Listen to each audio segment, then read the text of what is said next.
the teachers and students of flexible, open and distant education, Waikani National Capital Districts, who are here in the public gallery this morning. On behalf of the Parliament, National Parliament, I extend the visitors a warm welcome.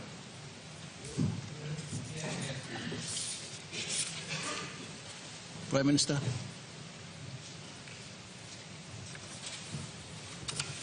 Mr. Speaker, I ask leave of Parliament to move a motion without notice. Mr. Speaker, I beg your pardon. I seek leave of Parliament to make a statement in respect, make a response in respect to the opposition leader's question last Friday, which I promised him and the House that I would be making a detailed response in this sitting of Parliament. So if I could ask leave of the Chair. Make a statement. I'll respond. Is the leave granted? Prime Minister. Mr. Assistant Speaker, last week Friday the opposition leader asked a series of important questions, and I want to rephrase, if not quote his statements. The questions rather. The questions went like this: whether there are any plans to introduce the Vagrancy Act, and if not, what are the plans to address the influx of rural to urban drifting? What are the plans to create employment for our urban population, particularly youths? And thirdly, whether there are plans to assist in preserving culture and the way of life, and to minimize land grabbing and the problems affecting our traditional landowners. Mr. Speaker, let me quickly respond to his questions in a few lines that I have prepared. These problems are fully acknowledged, and our government is working not on a piecemeal basis, but in a holistic manner to not just put up the fire today, but get and attend to the root cause of all these issues going forward into the future. The question on the Vagrancy Act, I want to also inform this House through this question. Relooking at the Vagrancy Act is okay, but we are also giving consideration to the total implication of this Act and the implication of our people. Implication upon further tightening of this Act on people, especially when it encroaches into restrictions of our people's right of movement. It can have its temporary solution, but in the long term, if we do not get down to addressing the root cause of urban drift, then we are shifting, or the problem is shifted elsewhere, also in most instances or in some instances. And Mr. Acting Speaker, or Assistant Speaker, as government, our focus on SME and ensuring that our people engage is one of the solutions towards trying to hold back people in the districts of origin. You would know, Mr. Assistant Speaker, 10% of all DSIP allocations and PSIP allocations are meant to assist in small startups and micro to small medium enterprises in our districts. Our government has also put commodity price support for our agricultural producers, as well as the freight subsidy to try to work on cartage of producers into markets locally or domestically and into the future for possible market externally has been established. And all this, and I want to give you an indication, when COVID-19 was at its peak and market restrictions were taking place, our freight subsidy was able to allow for sweet potatoes produced in Eastern Highlands and Western Highlands to find its way into Lae, and for the ship to bring them into Port Moresby markets. Those are indications of work and policy we have tailored to assist people, and especially youths, know that you don't have to come to the cities. You can stay back in your own districts and provinces and produce there, get engaged in business opportunities. And also for the social sector areas, we've ramped up the flexible open distant education, so the youths who are searching for continued education do not need to come all the way into the cities and urban areas. they could stay back in their own electorates. And you would have noted 2 weeks back, I announced that all high schools and secondary schools must be centers of distributing second chance education learning to our youths. The migration to urban areas in the last 20 to 30 years has been mostly of youths who are looking for employment and youths who are looking for continued educational opportunity. And to address this, we are now, through this question, if the media may please also relay back to unengaged youths nationwide, or even if you're already in Port Moresby or Lae and there is no meaningful pursuit in life here and you are unengaged, go back to your district, go to your district chief executive officers, go to your district education officers and ask them. The government has said they got support facilities in the district, links to SME or links to continuing education. This is 2 key attractions that could bring back youths who are already in city back to the respective electorates. These programs are there for our citizens, especially our youths, to engage upon. Districts and provincial headquarters are point of contact and not major centers like Port Moresby or Lae or Hagen or Kokopo, to name 4 of our cities. I want to also indicate that the Ministry of Internal Security, working with the city municipals, Port Moresby and Lae in the first instance, will be tightening up to have city cameras put back into key locations in our cities and to ensure we account for proper, decent living in our city and not bringing our different habits into a city, causing nuisance and causing lawlessness.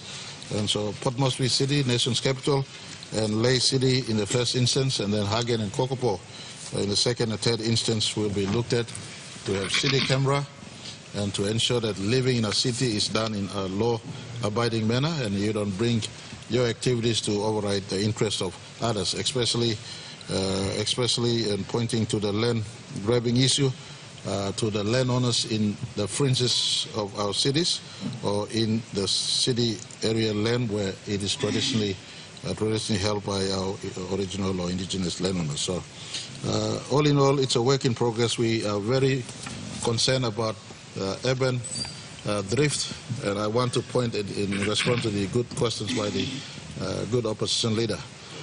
City is not a place where you find solution if you're a youth.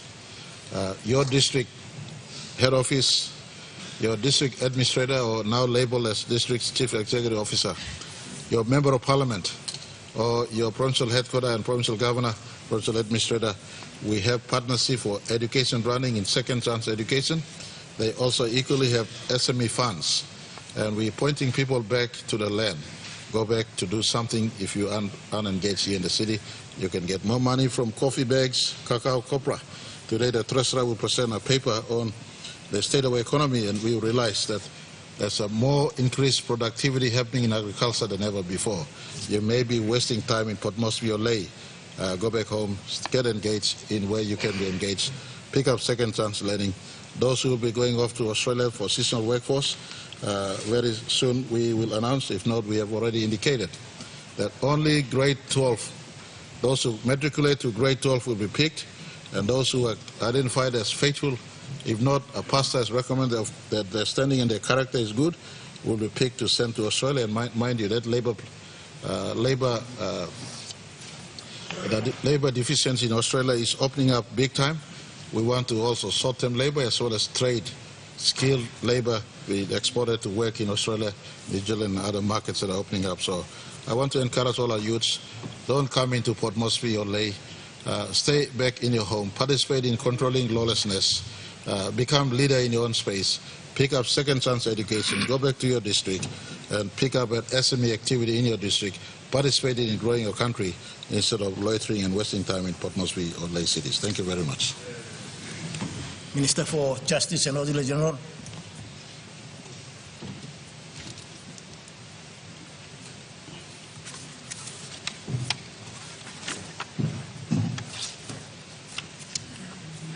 Thank you, Acting Speaker or Assistant Speaker. I too would like to answer one of the questions. First, I would like to seek leave of the Parliament to answer a question raised by Member for Rabaul in relation to deep sea mining. Is the leave granted? Aye. May you respond? Thank you, Thank you, Acting Speaker. This is a very important question, which I'm going to go through. This has happened some years ago, that to understand and answer the question satisfactorily, you must understand the background of how deals have gone through. Assistant Speaker, Saltwater 1 deep sea mining project is a venture to mine polymetallic sulfide deposits located on the seabed in an area approximately 50 kilometers north of Rabaul and 30 kilometers west of New Ireland. Saltwater 1 project environment plan was approved on 29 December 2009. An environment plan granted thereafter, and the mining lease 154 or ML 154 was granted on 13 January 2011.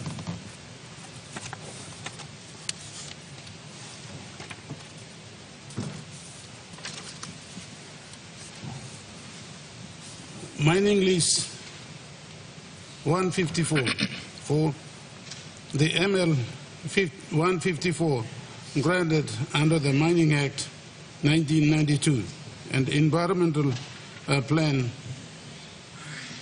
EPL 3 of EPL 334 granted to Nautilus Minerals under the Environment Act 2000.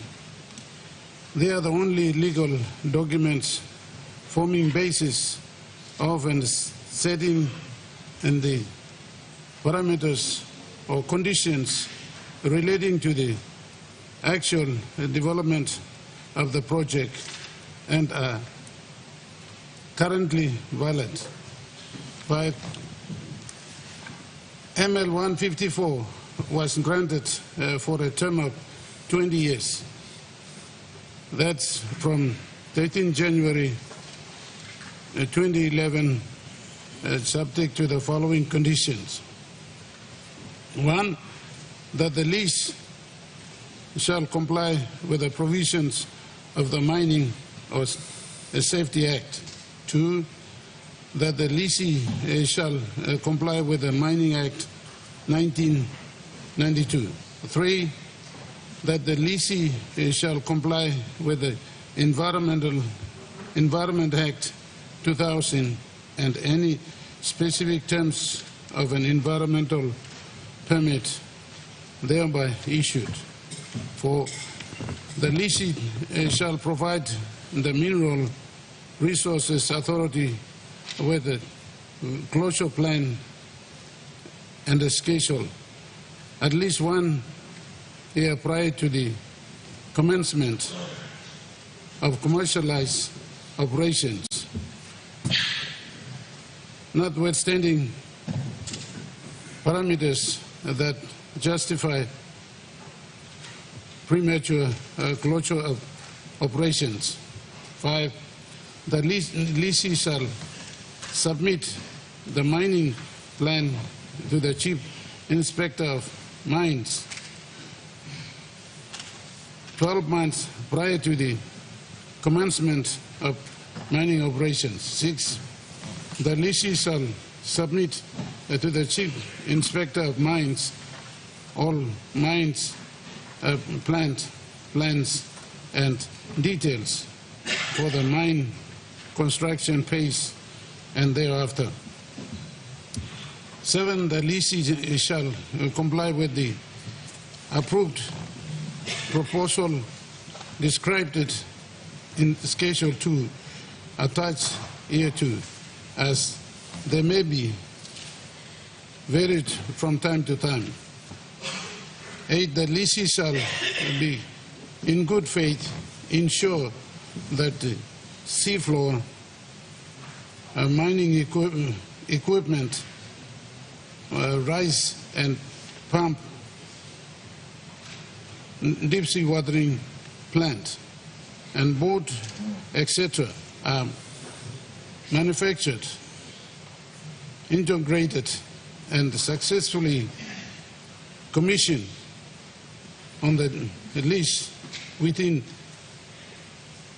36 months of the date of the grant of this lease. And the director is thereafter forthwith informed in writing to the date of the successful commissioning.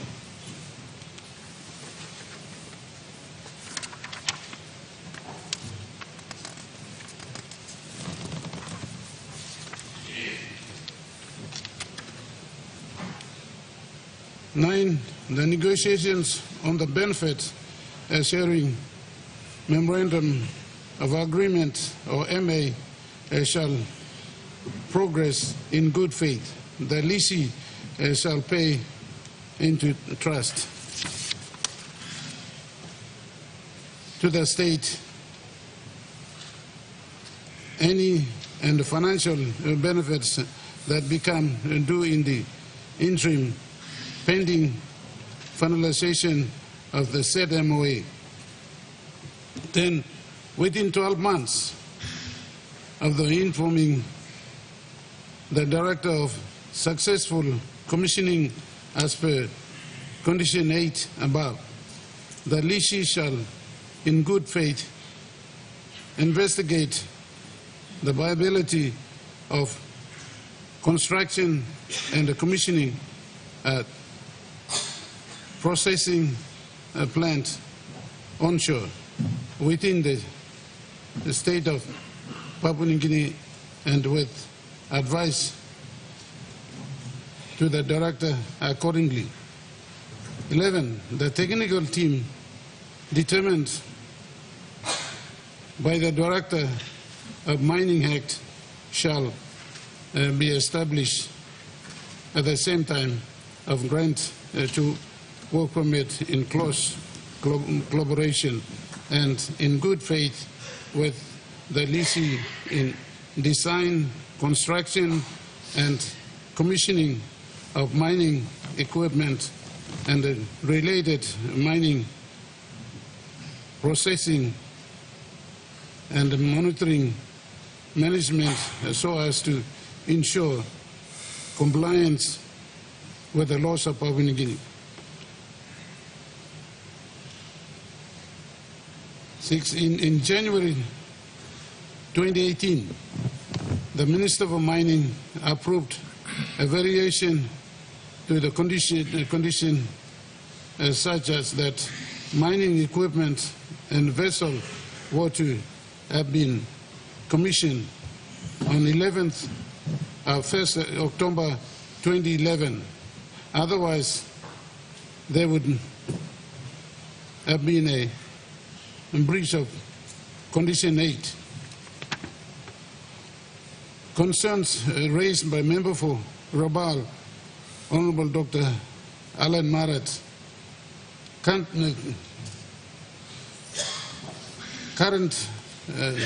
project status.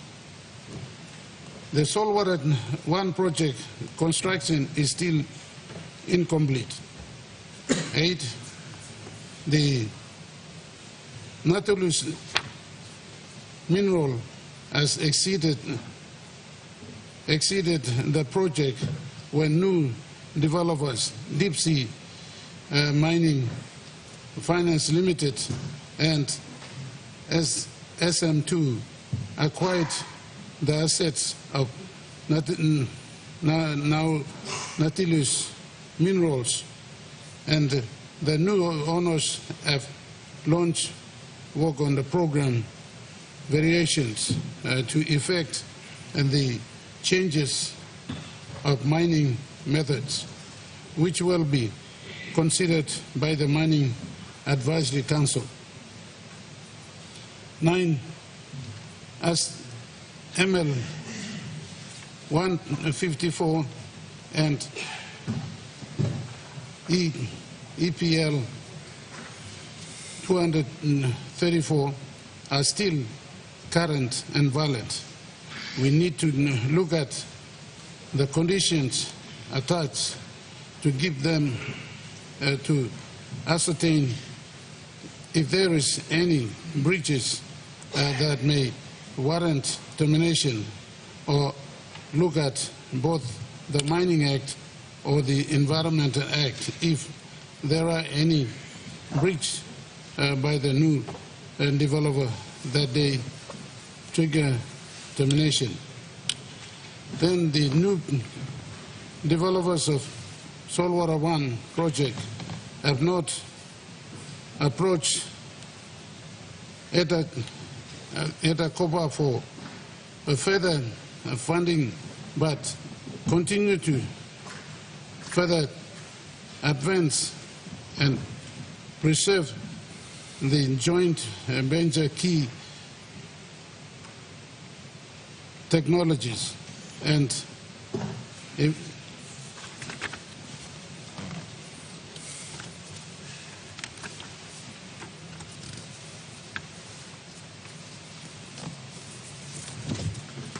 11. Currently, the state, through the Department of Treasury, is repaying BSP loan of 375 million with interest obtained by EDA-COPA, a subsidiary of Kumul Minerals Holding Limited, to finance the 15% state participation. This includes the damages awarded against the state as a result of Nautilus Minerals, the international arbitration proceedings against the state. The issue now for the state is, has there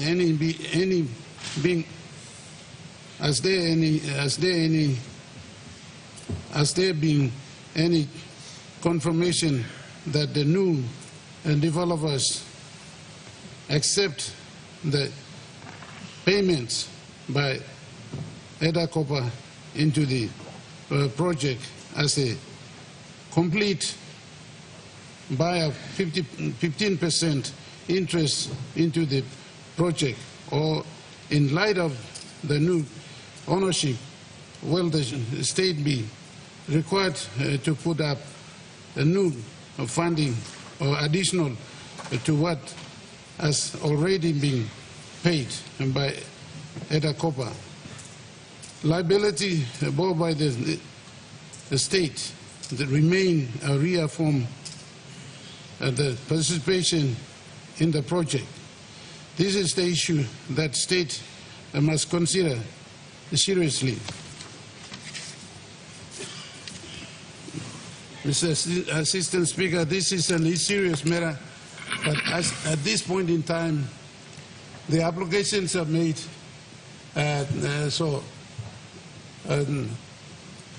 Mining Minister, through his policies, will further highlight as to the progress of this mining. And it is that seriousness, this is a serious project, and I would have commended that they would have tried in Canada themselves before they bring it to Papua New Guinea. Why we become a guinea pig? So this is a major project. We already paying 15%, which is 375 million. We will be seriously get into trouble if we don't assess it. So thank you very much for the concern and question, which will be affected the people, especially the people living in the saltwater areas or around the seabed, or people living around there. So thank you once again. Thank you, Member, for raising a serious and important question. Thank you. Leader of Government Business. Mr. Speaker, I ask leave of Parliament to move a motion without notice. Mr. Lee Branded.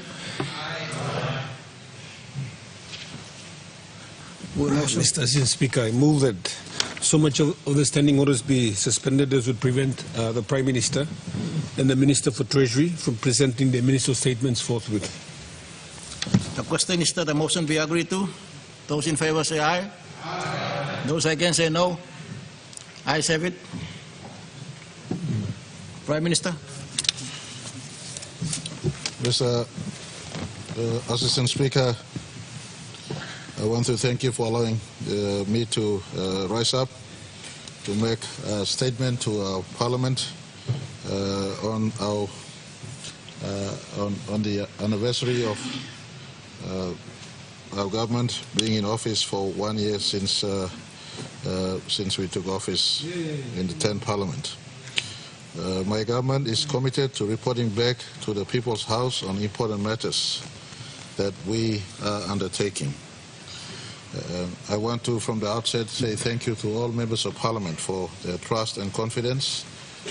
This time last year, or around this time last year, when I was voted into office as the chief servant of our country, Parliament on both sides, there was no dissenting voice or opposing voice. Parliament on both sides of the House rose in unison. Your record says 97 votes. My record did indicate possibly around 101 votes on that date in which I was re-elected into office.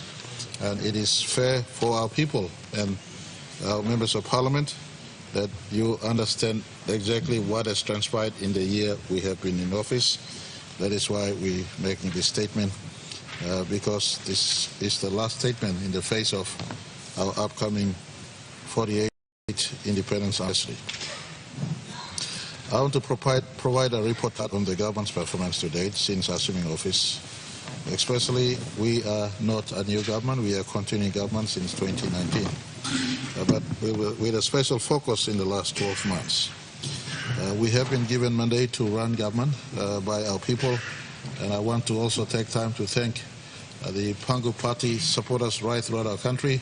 39 members of Parliament were re-elected under party endorsement, and of that, the Section 63 invitation was placed to us by Governor General.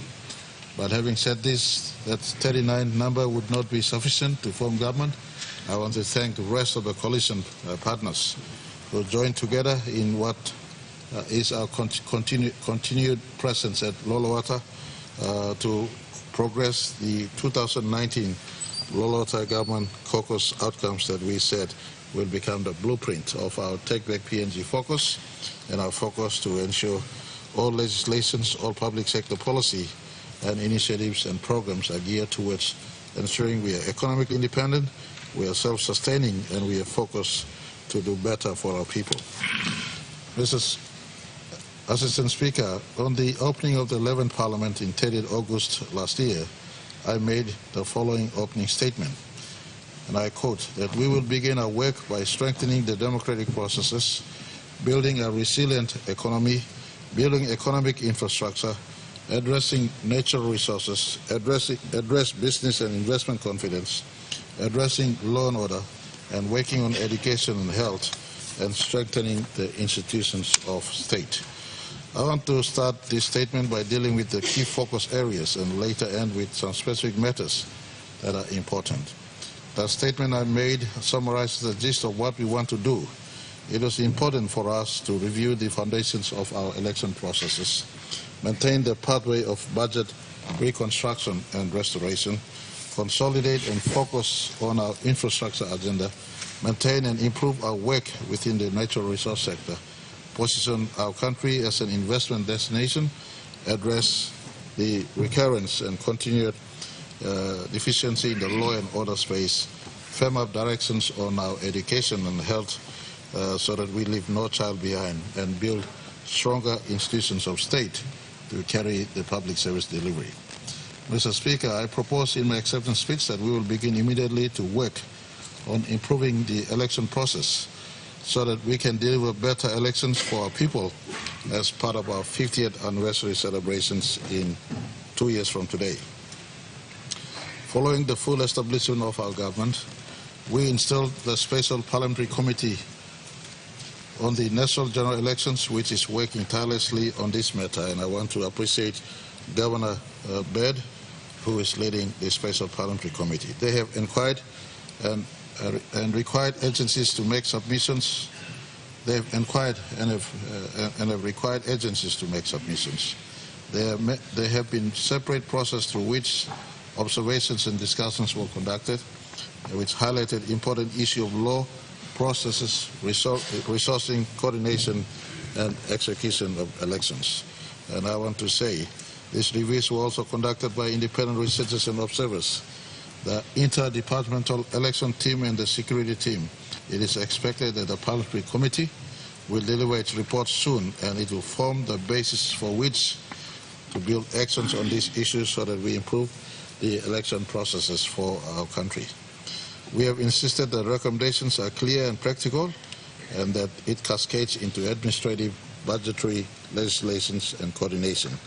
We want to take these recommendations once approved by Parliament and ensure that the government machinery delivers an improved outcome.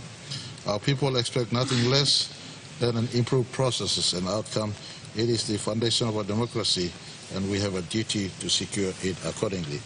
And Mr. Assistant Speaker, I want to inform this House that this committee's recommendation will be seriously taken upon by my government, and we want to present a better voting and electoral process to our people post-2025, and especially as we face 2027 election.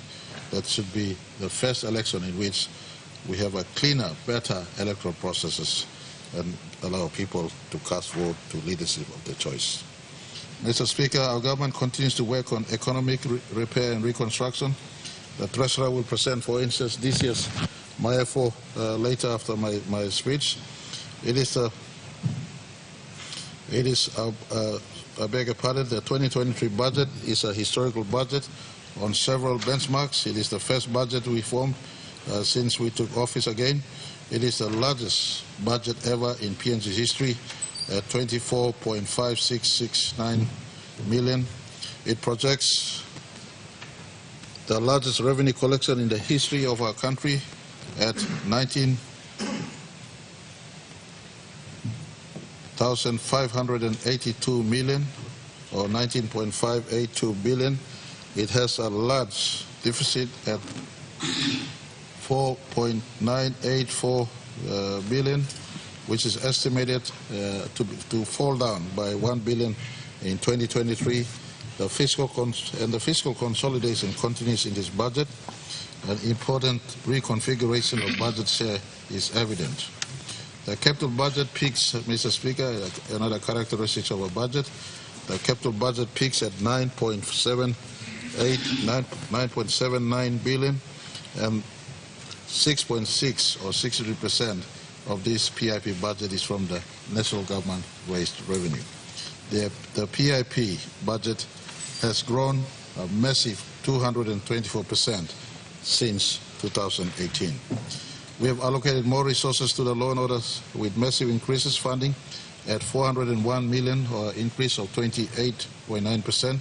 This is to support the strong recruitment in police numbers and improve goods and services in the police sector.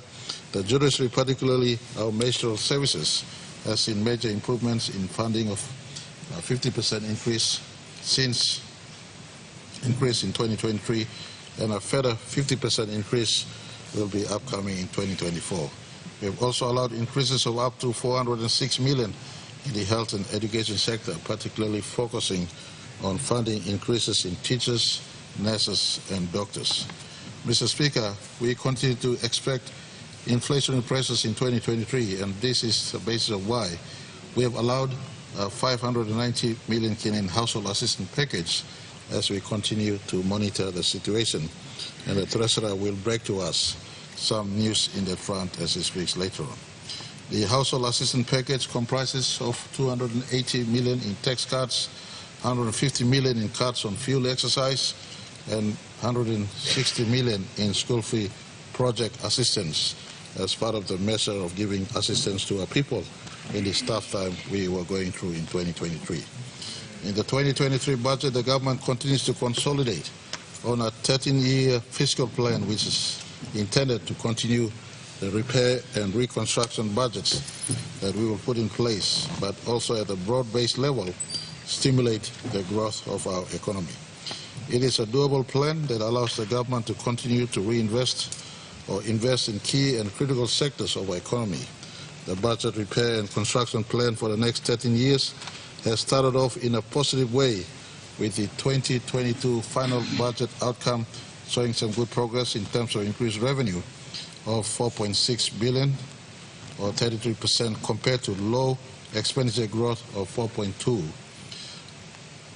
or 21.2% between 2021 and 2022. The public expenditure program on infrastructure has grown from 2.2 billion kina in 2018 to a massive 6.9 billion kina or close to 7 billion kina in 2022. This is an indication of where we have progressed, Mr. Speaker, and I want to put to you that in tough times we are trying our absolute best. Mr. Acting Speaker, on August 30th last year, I said that our country was blessed with abundance of natural resources in the mining, oil and gas, in fisheries and in forestry and in agriculture. These natural endowments are assets which must be monetized in order to finance the development costs, build technical capabilities and provide wealth to our people who own these resources. Government continues to build mechanisms of benefit sharing that recognize the importance of also protecting our investor interests, but at the same time maximizing stakeholder interest, especially interests of our landowners and our people. This continues to be a bedrock of all our conversations with important investors and stakeholders. POGRA has moved to a place where we could restart the mine, and while it has taken a while, the benefits that we have derived is a legacy that will last for a long time and never before. For instance, have we sat on the upside of a mining project or a petroleum project in partnership with a global super. And this is the first time we've secured this. Once POGRA is up and running, my pointer to short-term pain for a long-term gain will come to realization. We only need to convene the important development forum in POGRA, and we are good to go. The development forum takes place next year. For WAFI, we have signed an important framework agreement with the state, and which also guides all stakeholder discussions with the current mine proponents and the new owners. For Papua LNG, FEED will be announced first quarter next year, which is also a significant progress. So just a pointer in all these projects, negotiations, we from the state, through using proper and better negotiations, we have secured a far greater deal for our country than has ever been secured before.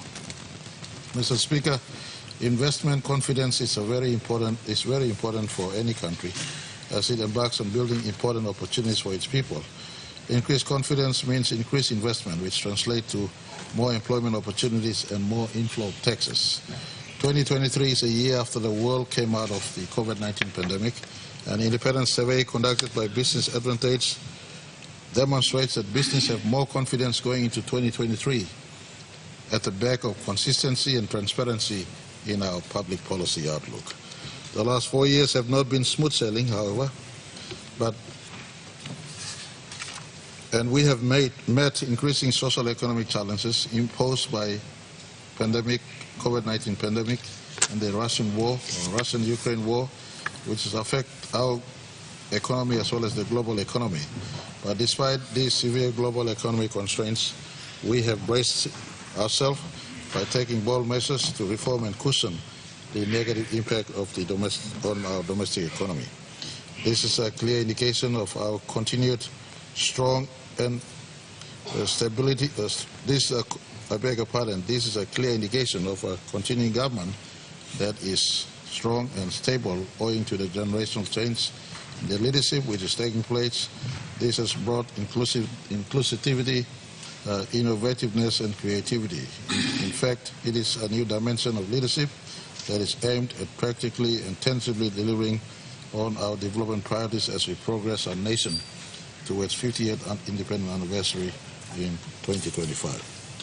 Mr. Speaker, we are focused on law and order. Our secure economy will encourage growth in investment, jobs and education, health. Our government focus on correction, rehabilitation, reintegration of lawbreakers.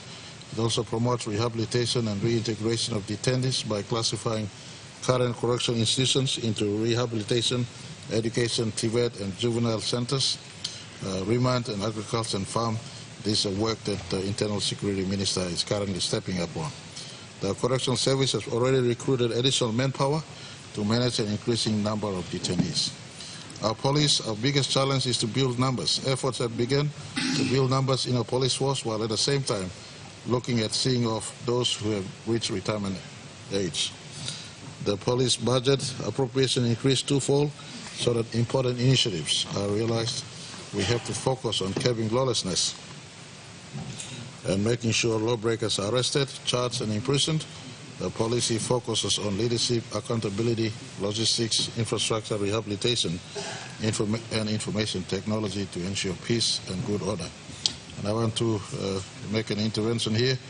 There are more arrests taking place than is reported as we speak.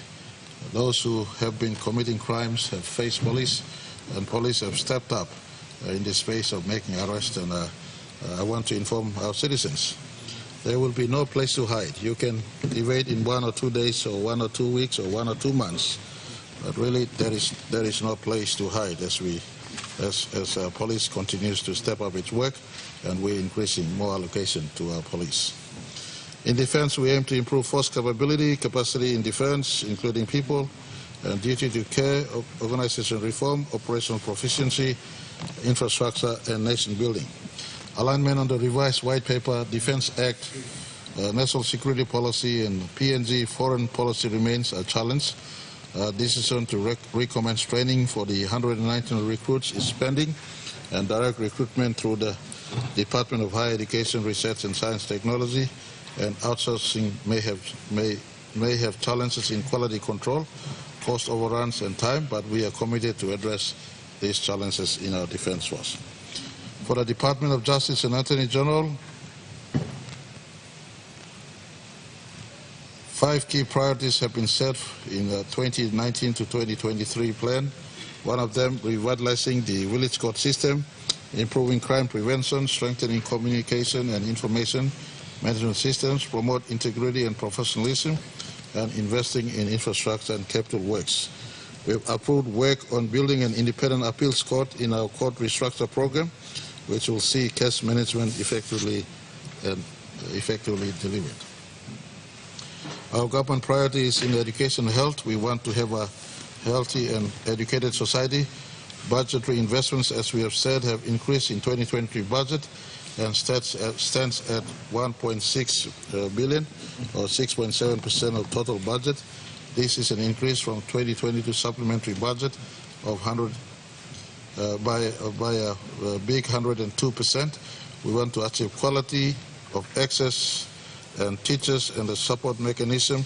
There is a commitment to grow in these key agencies in the education sector by 10% over the medium term. I will talk on some specific outcomes, actions later in my speech. In the health sector, at a very high level, we want to build an effective health system that delivers quality health services at international standard for all our citizens. We want to be within 1 hour accessibility for all our citizens depending on their needs. Our government allocated a total of 2.3 billion, which is about 9.5% of the total budget. It is decreased from a supplementary budget level, but only because the capital budget is spread out more realistically over a number of years. The operational funds of 1.6 billion addresses critical manpower challenges in a big way. There are major projects in the sector such as District Hospital Infrastructure Development Program, Provincial Hospitals Program, Angao Memorial Hospital Development Program, New Enga Hospital Program, and others. We are big on making sure that our health infrastructure are addressed. We were found wanting when COVID-19 hit us 2 years ago. We have learned our lesson, so we must build hospitals and health centers. We aim to equip them with the best equipment, and we are addressing the manpower shortages. Mr. Speaker, I want to stress again our government is very focused on a 13-year economic plan for budget repair and reconstruction from 2023 to 2024. 2023 to 2034, I beg your pardon. This plan is designed to help the country recover from COVID-19 pandemic, achieve sustainable economic growth. We also have adopted a medium-term fiscal strategy 2023 to 2027, and it is in place and operational. The strategy outlines the government's fiscal plan for the next 5 years. Our Department of Treasury has adopted a sectoral budget strategy employed by Treasury to improve the efficiency and effectiveness of our government spending. We have recently launched a medium-term development plan for 2023 to 2027, which sets out our government's development priorities for the next 4 years. Our integrated financial management system rollout in most provinces and the national agencies is designed to improve the efficiency and transparency of public financial management. Mr. Speaker, we are committed to fight against corruption. We have recently reviewed the Commission of Inquiry Act and its implementation. We have enacted the Whistleblowers Protection Awareness Plan and are in the final stages of completing the Whistleblowers Regulation 2023. The Organic Law and Independent Commission Against Corruption has been gazetted and is now in operation. The Commissioner and 2 deputies have been appointed. By the way, they're both from overseas, or the 3 of them from overseas, and they have taken office. We are now working on building up staff numbers, designing processes, looking at how we can work with other law enforcement agencies to deliver important anti-corruption outcomes. The regulation is being finalized to give guidance to the work of ICAC. The proposed amendments to Section 13 to the Proceeds of Crime Act on Unexplained Wealth is completed. The National Anti-Corruption Strategy and the National Anti-Corruption Plan of Action 2020 to 2025 is in operation. Mr. Speaker, we are doing a lot of work in the social sector. We are in the process of developing the Community Development Bill. We provided PIP funding to the tune of 10 million from 2018 to 2022. I beg your pardon, from 2018 to 2022 for policy on Integrated Community Development Policy 2019 to 2028. We have adopted the Convention on the Elimination of All Forms of Discrimination Against Women, and the Committee for CDAW PNG country reporting has been established. We established the national strategy to prevent and respond to gender-based violence 2016 to 2025. We have established the Permanent Parliamentary Committee on Gender Equality, Gender Empowerment and Gender-Based Violence. We have established the National Advisory Committee and its Secretary. Mr. Speaker, we are currently implementing the National Policy on Disability. We are also developing the National Cultural Policy 2022-2032. We are working on developing the Traditional Knowledge and Expression of Cultural Policy 2023 to 2032, where a draft bill is in place. We have developed a 5-year provincial cultural development plan for our 22 provinces. Mr. Speaker, we have ratified 2005 Convention on Protection and Promotion of the Diversity of Cultural Expression. We have launched the Tourism Sector Development Plan, including the National Tourism Policy. We have rebranded and repositioned our National Tourism Promotion Authority. We have finalized the report on media and sexual context under the National Sensitive Policy 2022 to 2025. We have also adopted the National Child Protection Policy 2015 to 25, and we have trained 171 child protection officers. We have developed the National Policy on Professional Volunteerism 2020 to 2025 and launched. We have also launched the National Sports Policy 2020 to 2050 and developed micro policies in 17 provinces and 1 district, reflecting the Go Rural, Go Global strategy endorsed by NEC. In the community development, we have developed the Community Development Bill and attracting resources for an integrated community policy 2019 to 2028. Mr. Speaker, in education, we are developing the enabling policies and content, teacher training, curriculum, conversion of elementary schools to early childhood education, and at the final stages of the completion. 396 million was released by finance in the first 6 months of 2023 for government tuition fee. Our STEM curriculum has been developed and aligned to PNG universities and STEM-related programs and courses. STEM teachers have been trained completed. We graduated a pioneer batch of 220 STEM students in 2022. We continue to implement the National School of Excellence policy.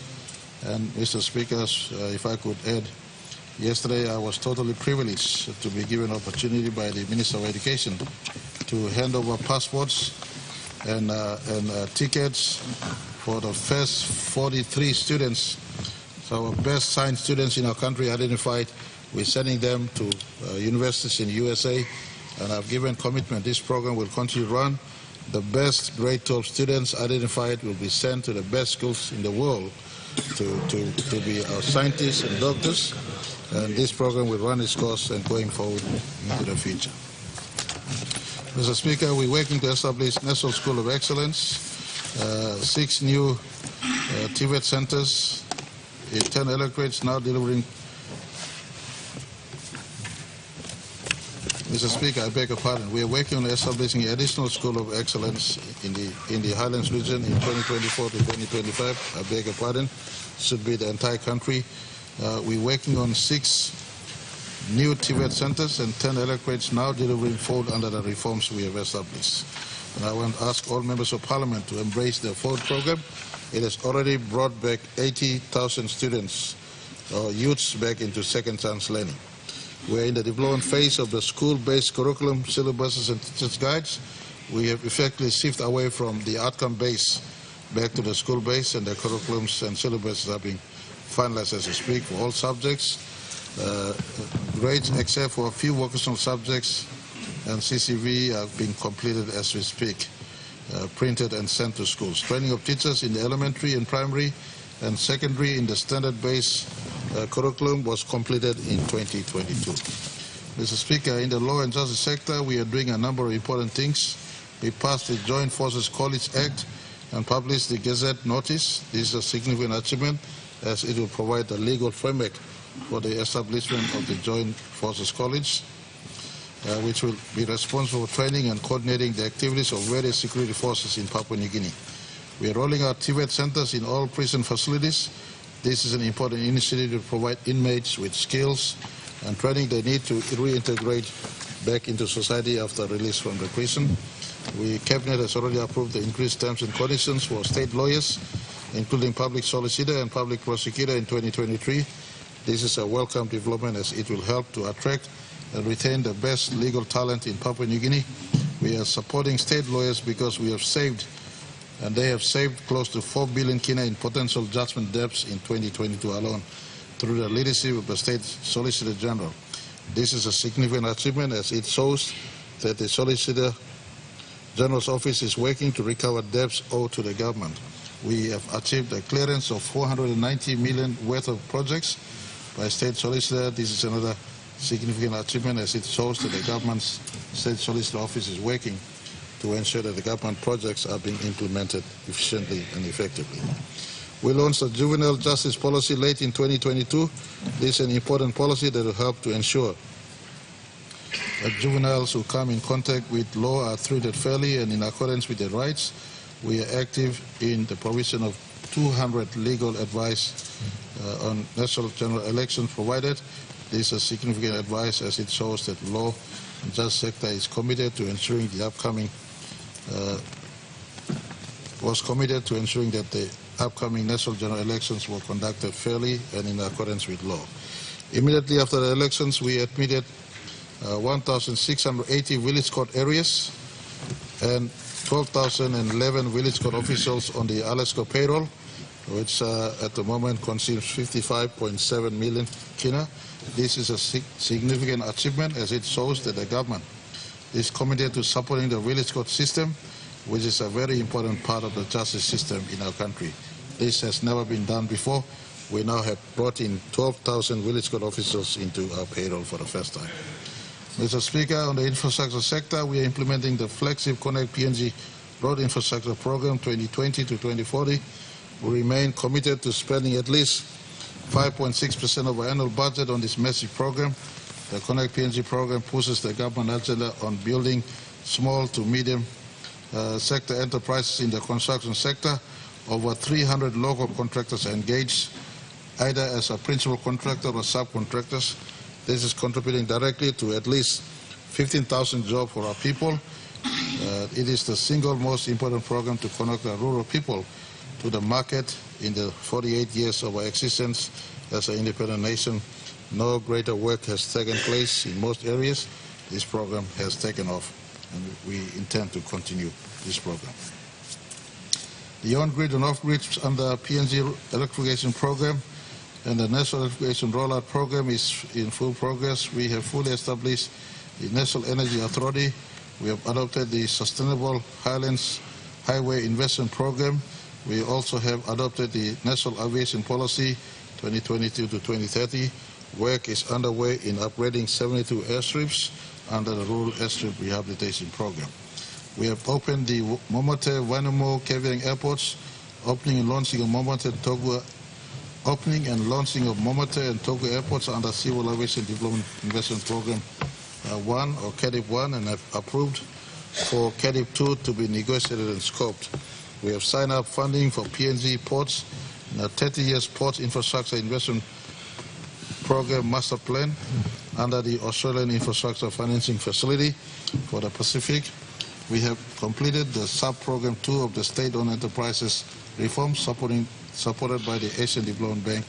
We have enacted the PNG Digital Government Act 2022. We are doing a lot of work in the economic sector, Mr. Acting Speaker. The Mining Safety Act of 1997 is being currently reviewed in compliance with the international best practice. A new program mine is set to reopen once a development forum which will be held next week. The Wafi Golpu Mine Framework Agreement has been signed. We are presently undertaking mining memorandum reviews for Okteri, Simberi, Kanintu, Ramu, Lihir, and Sudayat here. Will be presented to Cabinet later this month. We will launch the gold bullion policy in early 2023, and more progress is taking place in this space.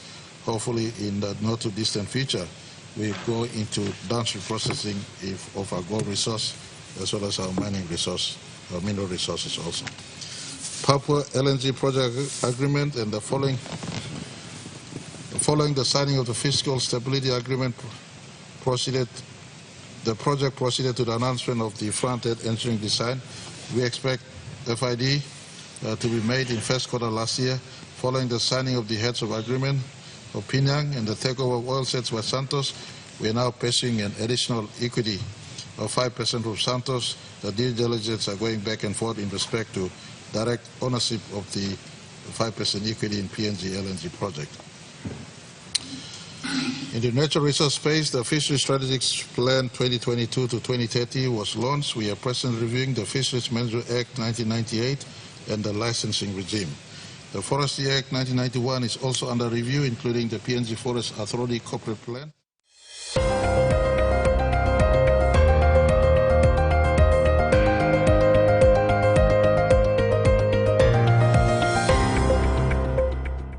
Hello, I'm Tracy Pa with the Midday News.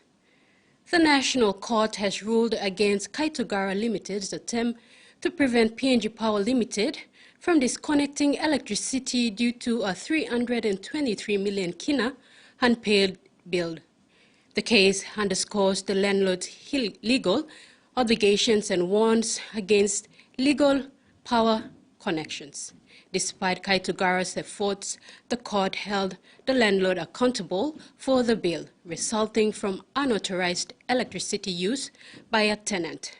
Deputy Chief Justice Mbag Kandakakisi dismissed Kaitogara's application, allowing PPL to proceed with the disconnection to recover the outstanding amount. The case highlights the financial impact of illicit connections and stresses the importance of adhering to proper electricity usage. 43 top students from the 6 schools of excellence will be traveling to United States of America on Monday, the 14th of August 2023 to undergo 4-year studies. They are part of the National Science, Technology, Engineering and Mathematics Scholarship Program funded by the PNG government. Benny Ray Appen, acting secretary for the National School of Excellence, said the program was designed as highly technical and students with high IQ level are capable of implementing the program. Currently, we are so dependent, and we also more of consumer society. The program that is written under STEM is that children have to think independently, creatively, and also more of research, problem-based learning. It is also that they have to find solution to the problem. That's why these students stood out in the classrooms and their academic subjects, and they are here. Hopefully they will carry on that particular skill when they study in overseas. Prime Minister James Marape said the success of the 43 students from the School of Excellence signifies a big step in the right direction in the country's education sector. Prime Minister Marape said the vision of establishing the program was to bring out the top grade 10 students in mathematics and science to be trained based on the need of the country, a vision which he describes lead the country to the right direction in terms of development, given the uprising trend of technology. He said while the government is investing in science and technology, there is still a need to invest in medical training for doctors to fill in the gap of doctor-to-patient ratio in the country. He said plans are in place to allocate funds that will go towards sponsoring students to also undergo medical training courses, both overseas and in-country. In regional news, Queensland's mother, Sandy, rang a property manager after seeing what she thought was inactive cameras installed in her rental house light up, but the agent refused to remove them. In a place you expect to be private, a Queensland family noticed something alarming. The security cameras in their rental property were detecting motion. That's crazy. Sandy, who doesn't want to be identified to protect her children, noticed the 8 cameras when inspecting the house with the property manager. There wasn't anything I could do at that point. I did take her word for it. I did express my concern. She did say that they were inactive and I needed not to be worried. But on their first night in the home, the cameras lit up. The next day, Sandy was sent a link to deactivate the cameras, but it didn't work. They informed me that the cameras are very high tech. They are worth around $6,000 and they will not be removing them. Sandy says her privacy has been violated. At this point, my children and I are feeling extremely unsafe because we don't know if anything's been recorded. Tenants Queensland says renters have the right to the quiet enjoyment of their home, and that in Queensland it is illegal to record someone without their consent in places they would expect to be private. Its advice to anyone who believes their privacy is being violated in their rentals is to go to the police. The police did take the hard drive. They weren't able to access a single thing. They couldn't get into it. Sandy has now lodged an official request for financial compensation and to terminate the lease. The real estate agency did not respond to the ABC's request for a comment. India's government is being accused of waging a war on Bollywood, the country's most powerful cultural force, and using it as party propaganda. Filmmakers who resist pressure to produce pro-government content face a backlash, while those who follow the party line get public support from the Prime Minister himself. On a set in Mumbai, director Vivek Agnihotri is making a new movie about India's COVID vaccine. It appears to echo Prime Minister Narendra Modi's stance on the pandemic, despite widespread deaths. What kind of story does it tell about India to the rest of the world? About commitment to humanity, about conviction that we can do it when everybody thought we can't do it.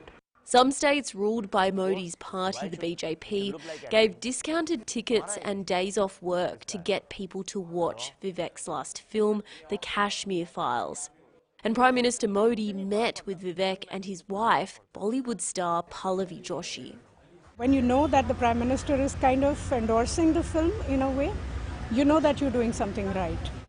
Some critics say The Kashmir Files was misleading and Islamophobic because it ignored Muslim persecution. But Vivek says he was telling the Hindu side of the story. There are a lot of concerns that this is incited violence and anti-Muslim violence. What do you say to that? First of all, I'm not answerable to that. That's Indian culture. People vent their emotions out in cinema hall. When the big star films come, people dance in cinema halls. Sometimes they abuse the villain in cinema halls. Cinema Studies Professor Ira Bhaskar says she's witnessed a transformation of films since Modi came to power. This government and the Prime Minister, Mr. Modi himself, really for the first time have mobilized cinema as a propaganda tool. The Modi government minister in charge of films and streaming did not respond to the ABC's requests for comment. Growing up, Liladia Bridge Houston never thought she'll be on a national stage. Taught by her grandmother, passing on years of knowledge, her designs now tell the stories of a culture on the covers of Vogue and Marie Claire. These designs may be just hitting the runway, but they've been thousands of years in the making. Thank you for joining us for the 2023 National Indigenous Fashion Awards. Ending a big week of fashion and the Country to Couture runway in Darwin, the National Awards last night celebrated the innovation, diversity and ethical practices of Australia's First Nation designers, naming Liladia Briggs Houston Fashion Designer of the Year and awarding her a 12-month business mentorship with major fashion label Country Road. My work is a reflection of my grandparents. Everything I am and do is because of them. Growing up far from the glamour and glitz of the fashion world in southwest New South Wales, she never thought she'd be under spotlights on the national stage. I was told a few times and scoffed at for even considering wanting to be a fashion designer as a young Aboriginal girl in a small community. Highlighting success stories and Australia's best in wearable art, textile design and traditional adornment. I reckon it's the proudest feeling you could ever have. Like, you don't really see models like my size. My God, I've never won anything, and to be recognised, I can't wait to share it with my family. Beyond the fabric and the flair, the awards are a springboard. It gets them out there and known. From emerging designers that no one's ever heard of before to really well-established designers. If you can't see it, you can't be it. So having more representation for younger generations to look up to is really important. The awards will be broadcast in full on NITV on Friday.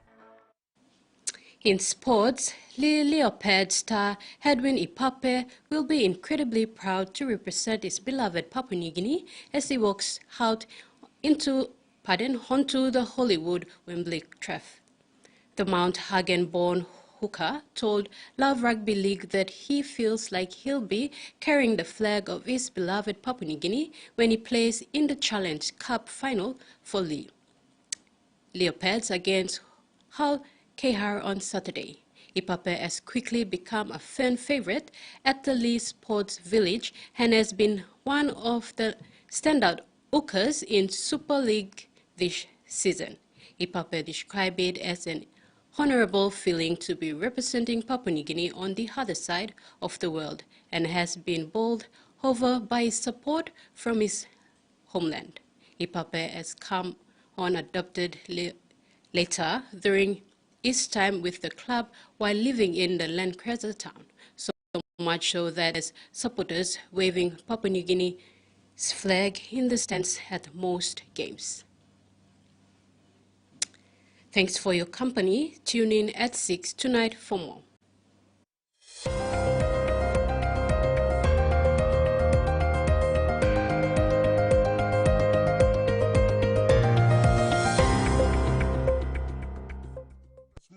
getting the environment right to support the domestic private sector investments, to support those that have been here with us through thick and thin. We need to create an environment that is conducive to promoting that domestic investment and growth. Overall, we believe that when we do that, it will help us on our road to recovery moving forward. Mr. Acting Speaker, indeed the shocks to the economy from COVID-19, also from the Ukraine war, these have affected the life and welfare of our people. And whilst much progress has been made, as we have heard from the Prime Minister, so much more challenges still remain. Mr.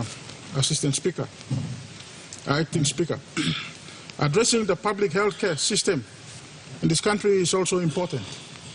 The Public Accounts Committee report tabled by the then Chair, Sir John Pundari, the last term of Parliament, has concluded that Papua New Guinea's public health care system is old, is broken down, and is dysfunctional. The issue of procurement and distribution of basic medicinal drugs remains critical, Mr. Acting Speaker.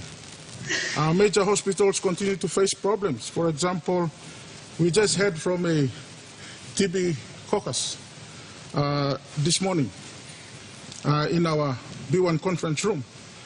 And they say that PNG is ranked at number 10 as the country with worst TB cases. And then they just told us that 2 weeks ago we ran out of TB medicines. So these are some of those issues that's confronting us. It's not easy challenge, it's not a quick fix solution, but these are things that we need to address moving forward for our people. Mr. Acting Speaker, the country's education system also needs to be looked at. It is not responsive to the country's development needs, to the requirements of the industries in this country in terms of producing the kind of skills they require. Mr. Acting Speaker, the last National Manpower Assessment Report was done in 1989. That's 34 years ago. The National Manpower Assessment is a document that looks at what institutions are producing, what kind of skill sets, and what the labor demand, the skills that is required by industry in the country. And then we use things like scholarships are tailored accordingly so that we can target and produce the kind of skills that we need, that the country needs for its development. I believe it is about time that we should be looking at reassessing the skill sets of manpower we have in this country. How many doctors, how many lawyers, how many veterinarians, how many engineers? These are important. And then we look at what is our institutions producing. So we try to match them up. At the moment, I think this is some work that the Department of Labor and Employment used to do back in the days with support from the Department of Treasury and Finance at the time. Unfortunately, that function has since ceased. And so this is where we are. Mr. Assistant Speaker, critical to the development of PNG is the role and the performance of the SOEs. They play a very important role in terms of construction of public utilities like water and sewage and power, electricity, and so forth. The performance of the SOEs are critical to the supporting the growth and development of the country as key enablers and drivers of development. The running down of SOEs has become detrimental to this nation's development, as we have heard of the case plaguing the PNG Power Limited, as represented by the Minister yesterday. I believe, Mr. Assistant Speaker, Acting Speaker, that all SOEs must now come under the window of scrutiny by Parliament. These are only my few remarks. Thank you, Mr. Acting Speaker.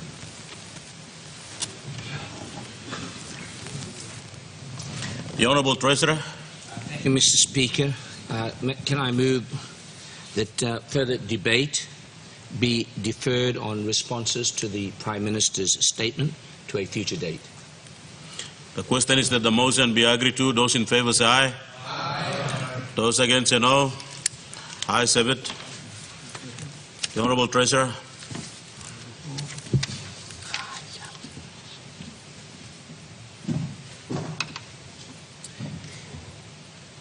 Mr. Speaker, I am humbled to present again the 2023 mid-year economic and fiscal outlook update, generally known as MYEFO. Just under a year ago, following the successful re-election of a Pangu-led coalition government, I stated that we must do better for our people, and I stated that I believed the Marape Rosso team will do better for our people. The 2023 budget was themed implementing the vision. Today I am pleased to report that while there is still a long way to go, this MYEFO confirms a very positive start to implementing the Marape Rosso government vision. On the economy, Mr. Speaker, once again the PNG economy is performing so much better than the world economy.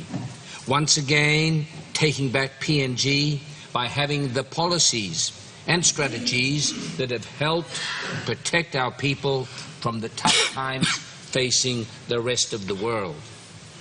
The latest IMF World Economic Outlook has confirmed the gloomy and more uncertain projections of a year ago, with global growth estimated at only 3.5% in 2022, 3% for this year, and 3% again for next year. Indeed, 93% of advanced countries are expected to have lower growth in 2023. Mr. Speaker, in strong contrast, PNG's real non-resource growth will reach 4.8% in 2023, higher than the original budget forecast of 4.6%. This is very encouraging news. This is the best measure of how living standards are going in our country. An overall real growth of 4.8% in 2021, 4.6% last year, and now 4.8% in 2023. This is the strongest three-year growth performance in the non-resource sector since the peak of the PNG LNG construction period. Mr. Speaker, there is also good news that this is strong growth performance in driving jobs growth. Indeed, jobs growth is even higher than non-resource growth and is running at 5.3% in 2023. This is the highest rate of employment increase in more than a decade. The third piece of good news is that inflation is falling faster than expected. The inflation rate for 2023 has been revised down from 5.7% down to 5.5%. It is expected to fall below 5% in 2024, well below PNG's historic average of some 7%. Mr. Speaker, I encourage everyone to listen to the facts. The people of PNG are rebuilding our country. This higher growth is based on the hard work of our people. And with this growth, they are creating more jobs for our people.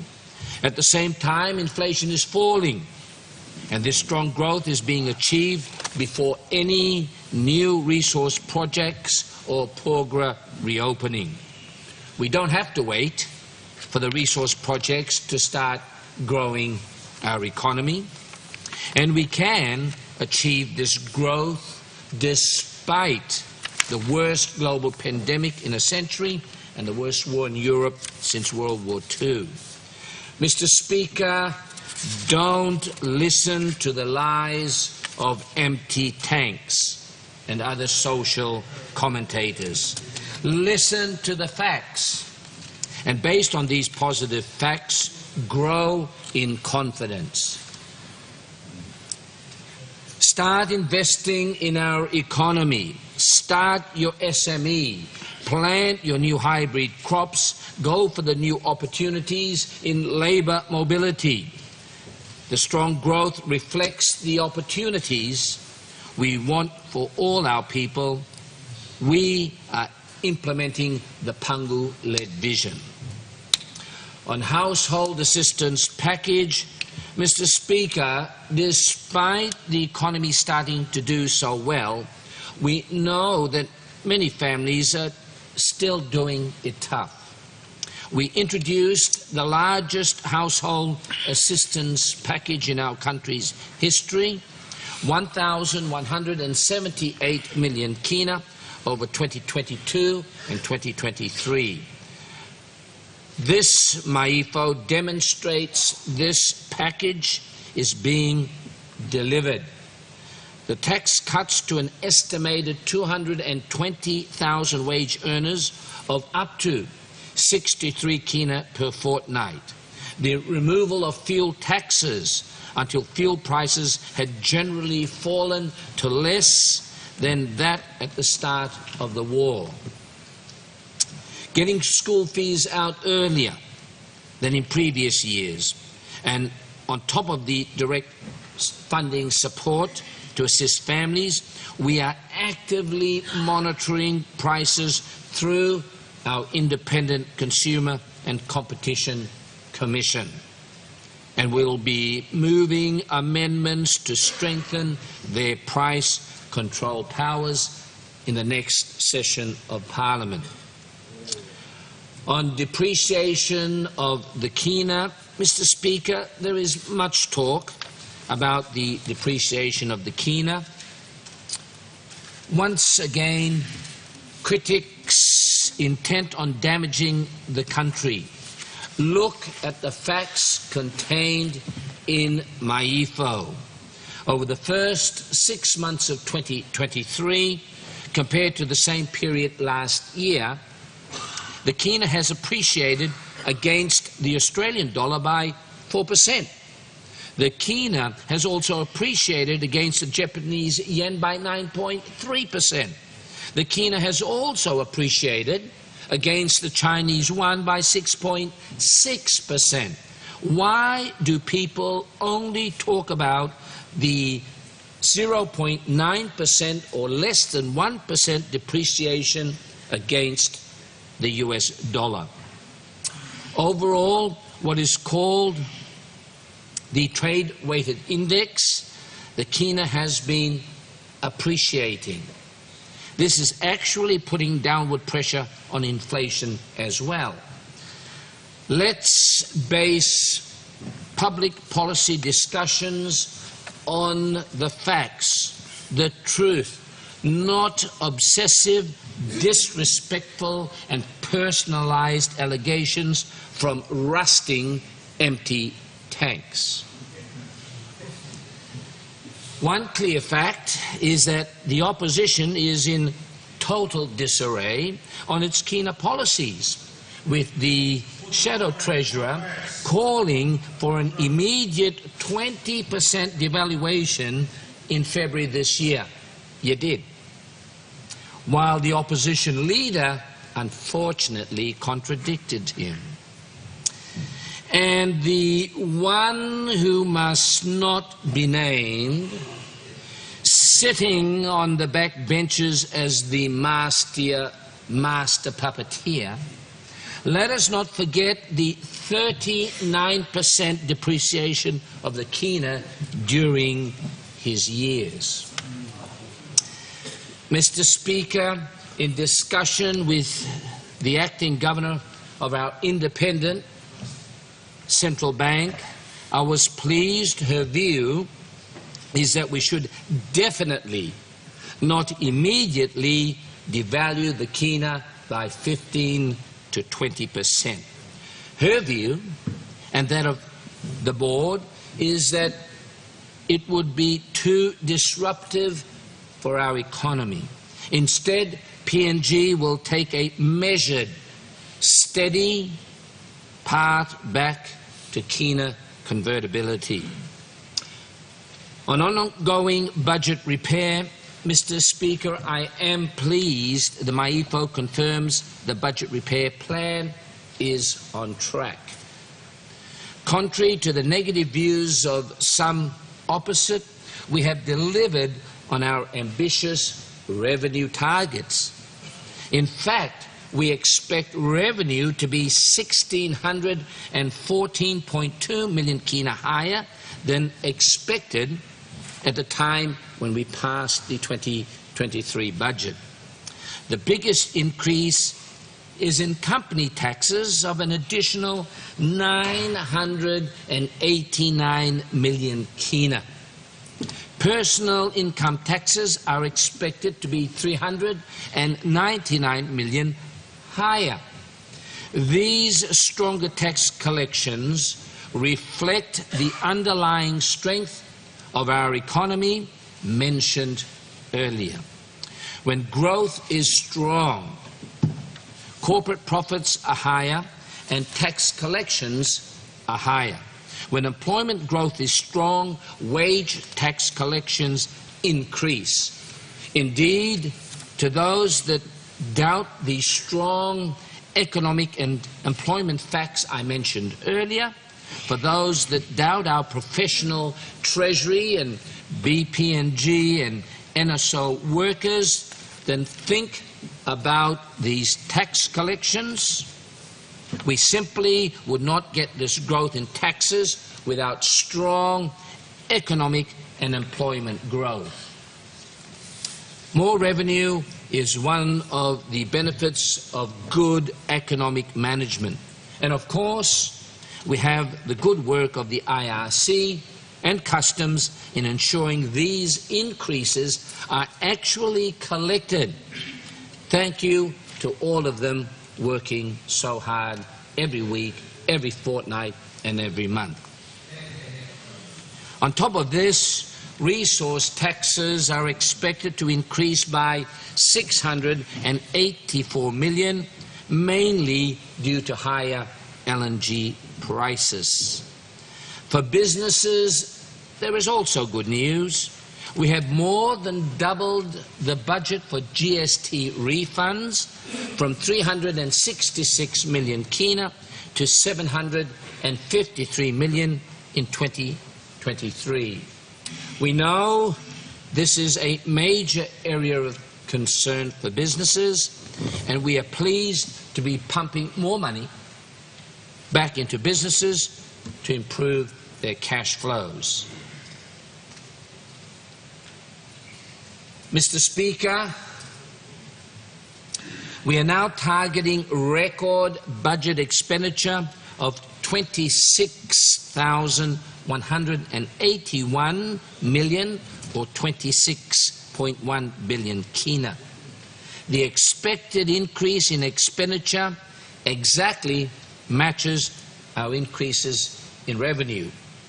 So the budget deficit stays the same. All delivered in a context of budget repair, a move towards a budget surplus by 2027, and the option to pay down all of our debts by 2034. MAIFO has also identified some key expenditure pressures, including more needed for rental and utility payments. Yes, let's stop the lockouts and become a good landlord. We also need to cover increased international interest rates, which have moved up sharply over the last year. More work needed in clearing out arrears. New accounting rules also means we must allow 341.7 million kina for drawdowns in our trust funds. Mr. Speaker, the good news is that we still have 463 million kina left after all of this. Over coming months, our government, your government, will decide how to allocate this remaining 463 million kina. There are several options. We could make a contribution to the Sovereign Wealth Fund. We could accelerate the pay down of government debt. We could help support government investments, such as buying more shares in the PNG LNG project. We could have a supplementary budget allocating this increased funding to areas such as new provincial hospitals, as this government has already started implementing, or even an extension of our household assistance package if cost of living pressures do not fall as expected. Mr. Speaker, this is the good news from MAIFO. Strong tax revenues have provided the government with options for further increases in expenditure. But I must also highlight that all of this is dependent on non-tax revenue being collected in line with the budget. I am confident that the non-tax revenue reforms will be implemented, or else all of this MAIFO contingency fund will disappear. I am hopeful that we will see dividends paid, especially the 1.3 billion kina budgeted from Kumul Petroleum Holdings, or else the potential supplementary budget will move from one of increased expenditures of 463 million kina to benefit our people to one of having to find cuts of over 500 million kina. We do have some tough choices ahead. In conclusion, Mr. Speaker, and in summary, real non-resource growth over the last 3 years is the strongest in a decade. Employment growth is the strongest in a decade. Inflation is falling. The kina is appreciating, and we have a plan to return to kina convertibility. All of this is being achieved without any new resource projects and program remaining closed. Frankly, our government's approach during the pandemic of protecting the budget, protecting the economy, appears to be working. And we will continue looking to put some icing on the cake by bringing on resource projects, all conditioned on taking back a fairer share to our people of Papua New Guinea. On the budget, very strong revenue growth, not just based on higher commodity prices, but a much broader pattern reflecting higher profits and higher employment and good collection performance. We are on track to have a record 26.2 billion kina budget, all within the context of budget repair. The MAIFO is good news for our economy. It is good news for our budget, and it is good news for our people. Mr. Speaker, I commend the 2023 MAIFO to the Parliament. Thank you. The Honourable Governor for his speak. Thank you, Deputy Speaker. In order to give my colleagues an opportunity to formulate their responses, I thought I would stand up and ask your indulgence if I could move to debate. Go ahead, make your speech. Thank you, Deputy Speaker. Let me commend the Treasurer, first of all, and let me commend the Prime Minister and his Deputy for the strong support given to the key ministers in order to achieve these outcomes, particularly those who work in revenue collection, those at IRC and customs. But more than that, the frank admission by the Treasurer that a lot of this improvement is as a result of increases in prices for commodities in the non-resource sector, gold, copper and oil. Having said that, I'm a bit wary because of the fact that as revenues grow, we will have a tendency to want to spend more, particularly from executive government. And given some of the debates we've had during the week around energy, supplies that are short in the medical area, the issues to do with law and order, I would like to see if some discussion can be held by government caucus around what to do with the additional revenue. Whilst it's important that we look to the future and try to save some of the money, we have to look at the pressing things that are affecting us now, especially energy, law and order. These are the two that come to mind. But having said that, over the past 3 years, those of us who have had concerns and perhaps even at some point some doubts about the ability of the government to balance its books and to continue moving forward, I'm happy to say that the MAIFO is very positive in a lot of those areas. But also to say, whilst the government books look really good, 26 billion kina in government expenditure, while it looks really good that we are receiving increased taxes from the business sector, there are certain questions, like for instance, I wonder if those businesses that are paying these taxes are actually clients of government or clients of the other parts of the economy where government is not involved in.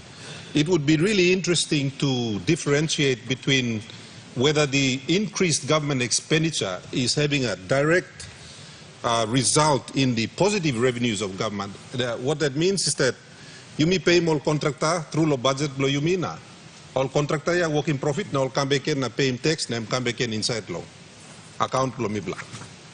So I would like to see that sort of differentiation made so that members of the House can be reliably informed as to where these revenues are coming from. If they are coming from the non-resource players in the economy, those that are in the wider sector of the economy also, and those who are not clients of government, then I think that would give us some comfort, because we will know that that represents real growth and it does not represent artificial growth financed by government. Those are the concerns that I would like to raise, and I did not see it in the MAIFO, and I'm not sufficiently confident that the MAIFO differentiates where the revenues are coming from, and it just collects it all in one bucket without telling us who is actually paying. But I think in future it would be good for government if we can analyze the income coming in right down to where it's coming from. And when that happens, it gives us a better tool to assess how we are performing. But going even further, I think the payment of arrears, particularly to things like people like PPL, the water suppliers and those who are locking us out, should be something that the government should consider going forward. I'm not sure how far back a lot of these areas have been carried by government, whether it's these things have happened in the last couple of years or these things go back a decade.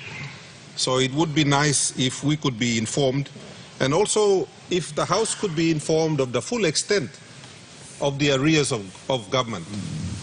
And that way, in doing future budgets, all of us can be aware that these are the debts that are outstanding that have been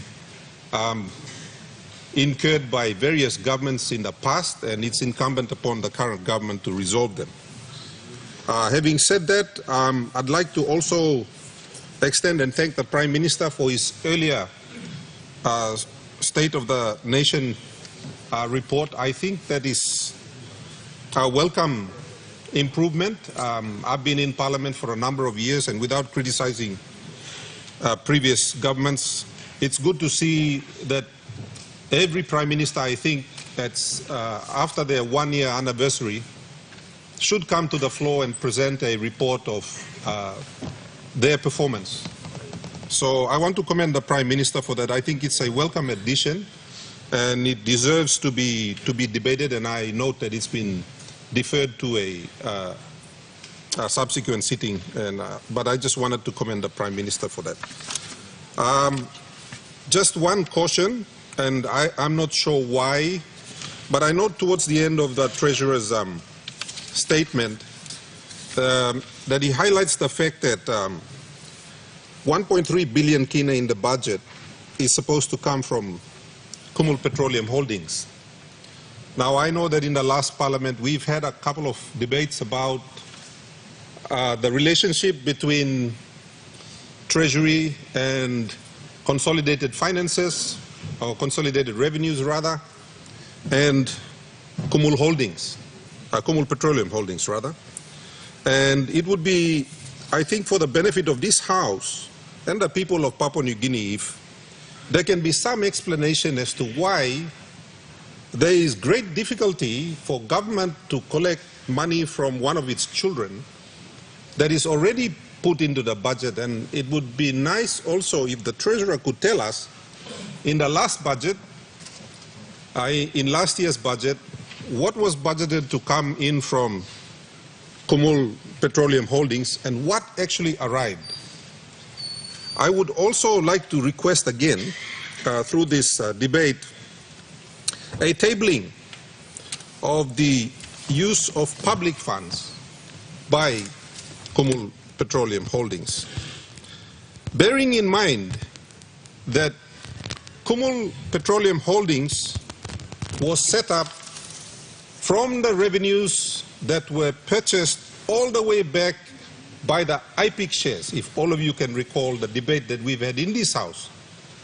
So the money that went into purchasing the shares that Kumul Holdings currently holds, that money belongs to every single Papua New Guinean.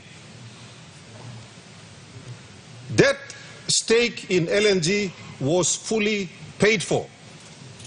It wasn't gifted. It wasn't part of a free handover. It was fully paid for by the taxpayers of Papua New Guinea.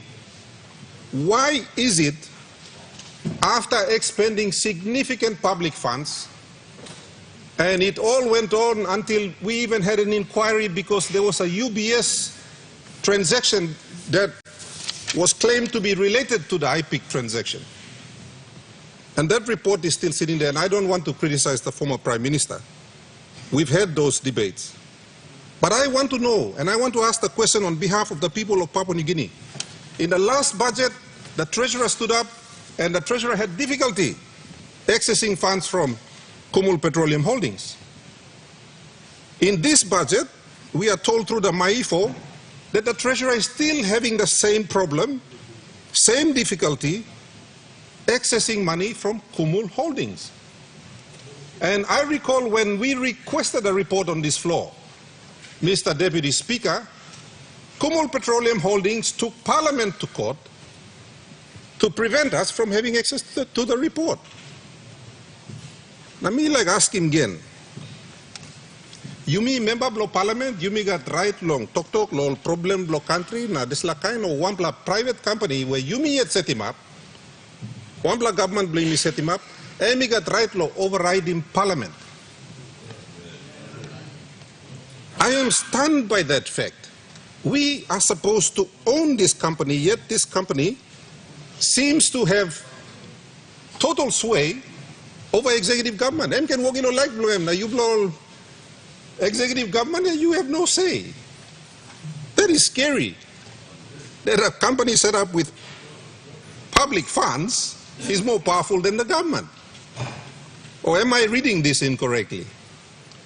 In any case, I want to ask again, I'm not sure which minister is responsible for Kumul Petroleum Holdings, but in the interest of public accountability, in the interest of transparency, in the interest of good government, I think it's about time, Mr. Deputy Speaker, that the leaders representing the people of Papua New Guinea are given access to the financial reports of Kumul Petroleum Holdings. I want to make that request through the chair. It is unacceptable that we have no visibility, and I don't know who has visibility. Someone needs to have visibility over the public funds that are held in Kumul Petroleum Holdings. With that, Mr. Deputy Speaker, I commend again the Marape Rosso government and the Treasurer for tabling this MIFO report. Thank you. The Honourable Member for Vanimo Green. Deputy Speaker, we too me like debate long this plus statement long Treasurer, this plus medium year economic and physical outlook. But firstly, me like thanking Prime Minister for good statement and me walking long performance law government law yumi law yumi to some Prime Minister law one block Christmas is up inside law office. Mr. Deputy Speaker, Prime Minister, the executive government, you got the Prime Minister come up one time good law policies. Policy where by driving economy, blow you me. Plan the old policy and me stop inside long renewable sector. Blow side blow agriculture, especially long oil palm, cacao, coffee, copra, also to fisheries industry. Mr. Deputy Speaker, Lord, this my IFO report long Treasurer and me focus more on non-renewable sector. Now I me talk about revenues whereby me deriving from those sectors, especially non-renewable sector. Now Treasurer and me talk about facts. Me like debate the one plus fact, where maybe Treasurer, but you can solve it too. Now me not looking me stop inside Lord's medium year economic and fiscal outlook report plan. Mr. Deputy Speaker, Treasurer have been making one plus big plus decision, where Parliament have been passing through the budget the 2nd of December 2022. This plan decision them increasing log export tax from 38.5%, then we go on top of 50%, then we go further up to 70%. Treasurer, indicating how this log export tax may affect him, logging industry. Me been debate this before. I mean like debate can because, Mr. Deputy Speaker, if there is any fact that the Treasurer need to know and put it on record that he has literally killed the industry. He has literally killed the forest industry. Today, as I speak, 57 projects are out dead. 57 projects. Only 10 projects are operating in the country. And what is the literal effect to that? He has literally killed 3,700 to 5,000 Papua New Guineans by putting them off jobs. Putting them off jobs. At whose advice was Treasurer relying on in increasing log export tax to 70%? At whose advice? I debated that we should see the logging industry as an important development partner. Before Marape Rosso government came with a policy of connect PNG, logging companies were actually connecting the country. They were building roads, they were building bridges, building schools and health centers. The treasurer has literally killed the industry. And I make no reservations in making this statement. Prime Minister, you are promoting logging industry. You're talking about state marketing agency. The state purchase option to buy 25% of the logs. Well, you cannot buy it now because the logging has reduced more than 50%. You cannot now exercise that right. I understand you are trying to go and open the first SMA, state marketing agency in Vanimo. You can't do it because your treasurer has literally killed the industry. Literally killed the industry. You know, Mr. Deputy Speaker, we are supposed to make more than 300 million this year. We only made 160 million from log export tax. Why? Because we have increased tax. And by increasing tax, production has gone down. Where are you going to collect your tax? You have killed the industry.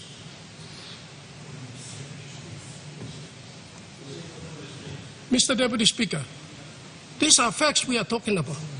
Facts. What is the alternative the government has to these Papua New Guineans who have laid off jobs? When there is no job for these people, the next thing they will do is create problem in this country. That's why we have increase in law and order situation. That's the direct effect. How are we going to maintain those roads that they have been built up? The bridges, the hospitals, the schools. This is fact, Treasurer. Mr. Deputy Speaker, this is fact.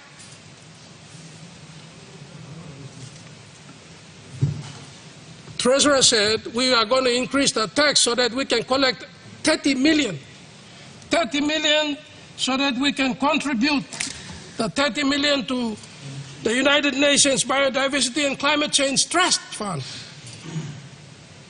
We don't need to increase tax. We can get money from the tax that we currently receive and pay 30 million if we have to. You don't need to increase tax. The reverse is like this. You have lesser tax, you have more production, you have more money coming in. You don't need to be an economist or accountant to understand this. It's a simple common sense, Mr. Deputy Speaker. Where's our increase in agriculture sector? Prime Minister, we want to, create more oil palm industries in the country. How can you plant more oil palm when you cannot cut the logs? Because your treasurer has increased the tax, we cannot have more logging taking place so that we can plant oil palm. So it's just a dream, Mr. Deputy Speaker. It is just a dream. How can you give way to forestry and have more cattle ranges? You got to cut forest to allow for more cattle industries. Same applies to coffee, same applies to cacao, same applies to vanilla. Mr. Deputy Speaker, this is fact we are talking about. How are we going to feed those 3,000 to 5,000 Papua New Guineans who have been laid off job? They take benefit from their royalties, their premiums and their levies, and now they can't. They can't sustain their families. How are you going to put the food on the table for them? Prime Minister, Mr. Deputy Speaker, the Cabinet made a very responsible decision in its decision in 2021.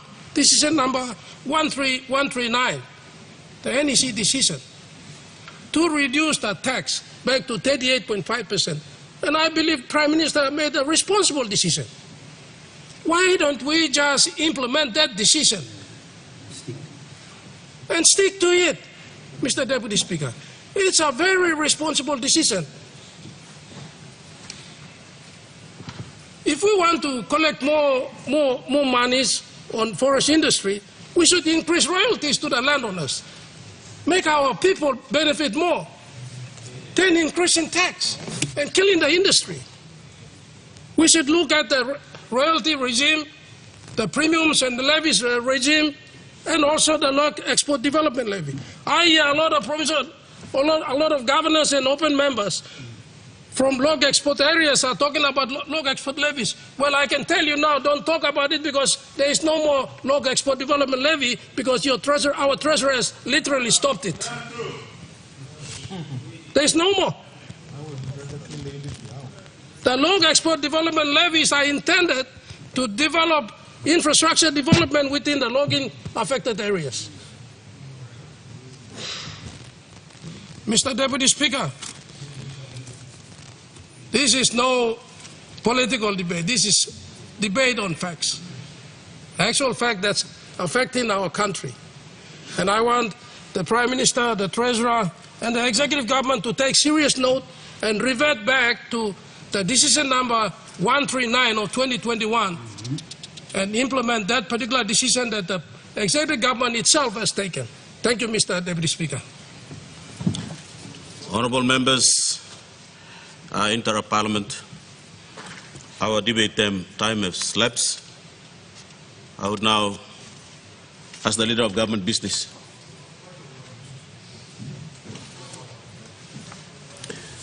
Honourable Member for Yalbu Pangyo, what's your point of order? The order is this.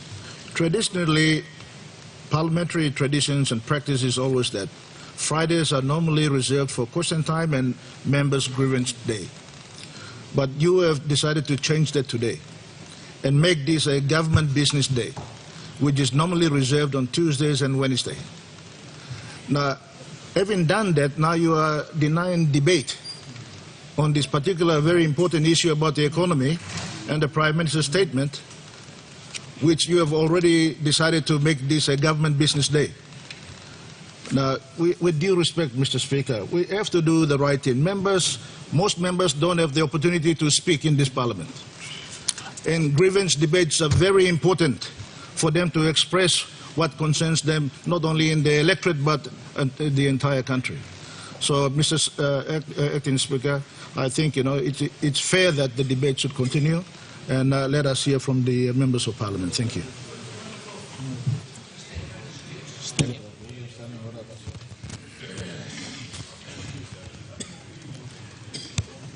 Please just stand in order.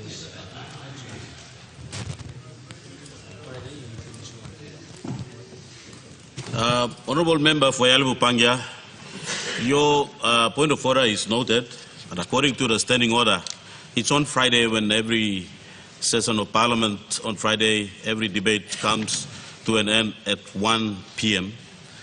Therefore, the debate time have already lapsed, and I made a ruling that by interrupting the Parliament that the Parliament will now move on to the Leader of Government Business. So, Honourable Member, I will ask the Leader of Government Business. Thank you, Mr. Speaker. Assistant Speaker, before I ask to move a motion, let me thank everyone in Parliament, members of Parliament, governors, ministers, everyone, leaders at the opposition. Thank you very much. Mr. Acting Speaker, I ask Leave of Parliament to move a motion without notice, please. The question is that the motion be agreed to. Those in favour say aye. Aye. Those against say no. Ayes have it. Leader of Government Business. Mr. Acting Speaker, I move that Honourable Ramsay Parwai be appointed member of the Permanent Parliamentary Committee on Public Accounts. The question is that the motion be agreed to. Those in favour say aye. Aye. Those against say no. Ayes have it. Leader of Government Business. Mr. Acting Speaker, I ask Leave of Parliament to move a motion without notice again. Is the leave granted?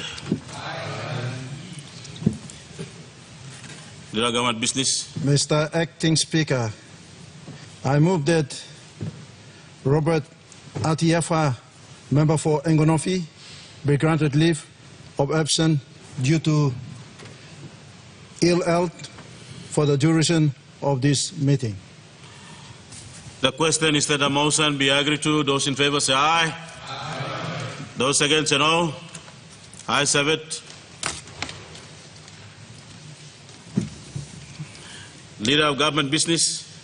Mr. Acting Speaker, I move that Parliament it as rising agenda until Tuesday, 3rd of October 2023 at 2 p.m.